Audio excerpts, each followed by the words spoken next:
Once a year, my parents had me take a blood bath. It was always on the day before my birthday, a tradition I didn't enjoy, but never questioned. My mother would lead me to the tub, my father sitting on the edge, dipping his fingers in to check the temperature for me. I would sit while they washed it into my skin and hair, making sure that I was completely covered before letting me get out. Then I would have to wait as it dried, making my skin feel tight and sticky. I was then sent off to bed with a hug and kiss. On my birthday, the first thing I did was shower off, watching the red retreat down the drain. Then it was like any other birthday. Singing, presents and cake. It never crossed my mind that our tradition was abnormal.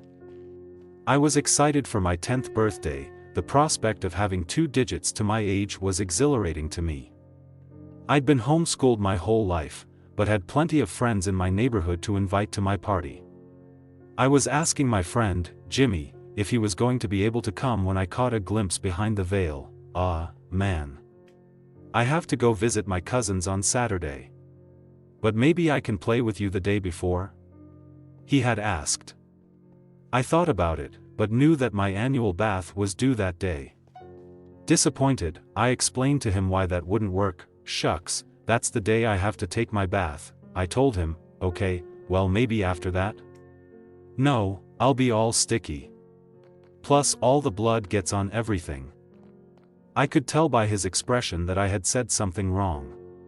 He went running his mouth to everyone, calling me a vampire and upsetting both of our parents, albeit for different reasons. That night, I had the first discussion about the blood baths with my father.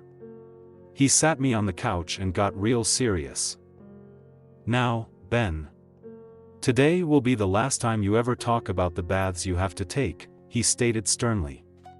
He went on to explain that not everything we did was considered normal, and that by keeping it to myself, I was doing us all a favor. After that discussion I became more curious. It was intriguing to me that not everybody had to take these baths. As I aged into a teen, I started doing what all boys do. I rebelled, and hard. Since I didn't go to school, I tried even harder to fit in when I was around my friends. I smoked, I vandalized, I stole alcohol from my parents. Some of it could be attributed to peer pressure, but a lot of it was my own choices. I wanted a reputation, wanted to be revered as some sort of anarchist. So I kept pushing boundaries, creating a large wedge between my parents and myself. The eve of my 16th birthday I decided that I would refuse my blood bath. I was lying on my bed, listening to music and reading, when my mother came in to tell me they had gotten it ready for me. I knew it was coming, had my response ready. I'm not taking it, I said, refusing to look up from my book. Ben, please don't make this difficult. You know you need to, she said, wringing her hands fretfully. I continued to ignore her as she pleaded. After a while my father came down to see what the delay was. What's going on? He asked, appearing in the doorway. My mother told him the situation. His face turning bright red. Ben, this is happening one way or another. He shouted. I threw my book across the room. Oh, you think so? I fired back, instantly bristling to the challenge. His eyes widened and his nostrils flared out. He was more angry than I had ever seen him. That's right, his voice now becoming a growl. Without a second thought I charged at him, knocking him aside and running down the stairs. I could hear him screaming at me all the way past the driveway, begging me to return. I ran for a long time, finally running out of breath and resting near a city bus stop. I sat down for a few minutes, aware of a strange sensation at the ends of my fingers. They felt tingly for a bit, then they started to feel hot. Terrified, I watched as they began to blister, running up past my knuckles and cracking open the skin on their way upward. Howling in agony and shocked by what I was seeing, I fell to the ground and writhed. There wasn't a soul around. My cries for help went unanswered as the skin kept on bubbling and cracking, making it all the way up to my elbows. Headlights appeared in front of my eyes. Though I was nearly blind with pain, I recognized my father's car. He leapt out, grabbing me under my armpits and pulling me into the vehicle. I kept screaming during the drive, showing him my disintegrating arms. We drove at a breakneck pace, my father cursing the whole time. His face white, he told me to hold on a little longer, that I would be okay soon. I expected him to take me to a hospital. When we pulled into our driveway, my entire arms and shoulders looked like raw hamburger meat, the skin blistering around my neck and down my sides. It was the most intense agony I had ever been in. My body went into shock. I vaguely recall being carried out of the vehicle, my mother running out to help. We went up the stairs, both of them grunting under my weight. Then blackness took over, voices around me, swirling distortedly, started to come back into focus. Gradually, the sensation of pain seemed to lighten. My arms were no longer on fire. He was this close, this fucking close. My father was saying, sounding like he was going to break into sobs.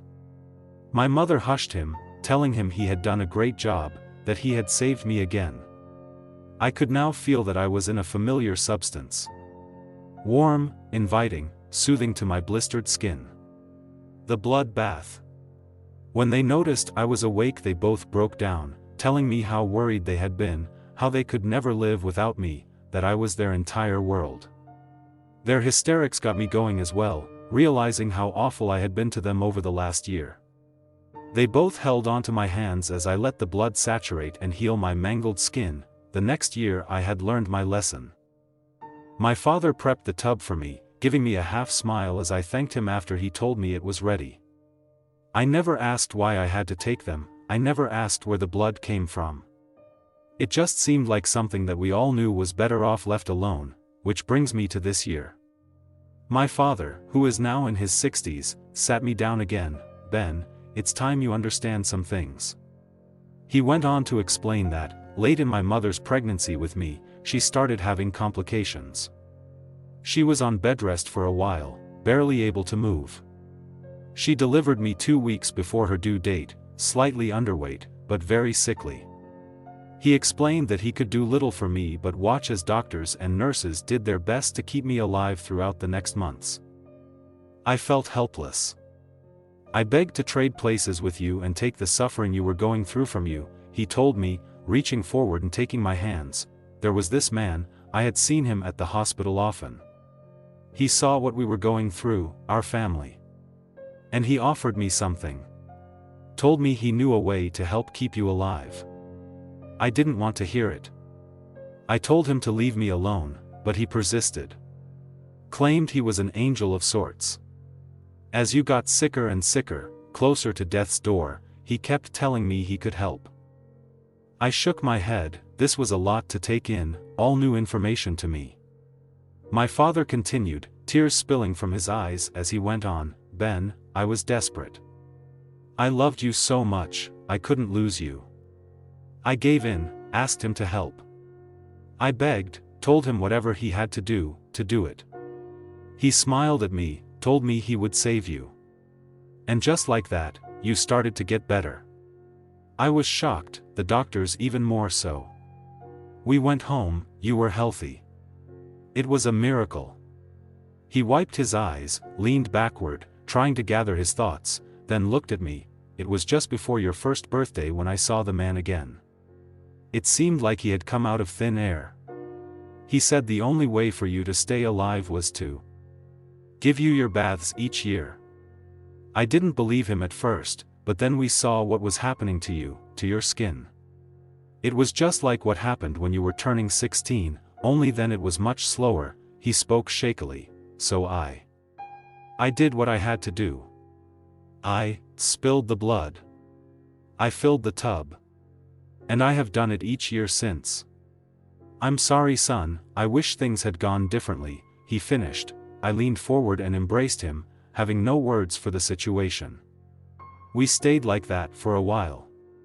Eventually he broke it off, facing me again. Ben, there's something else. You know that I'm getting older.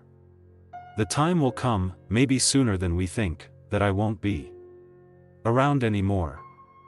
He bit his lip, holding in his emotion. Ben, when that happens, you'll have to start filling the tub up yourself.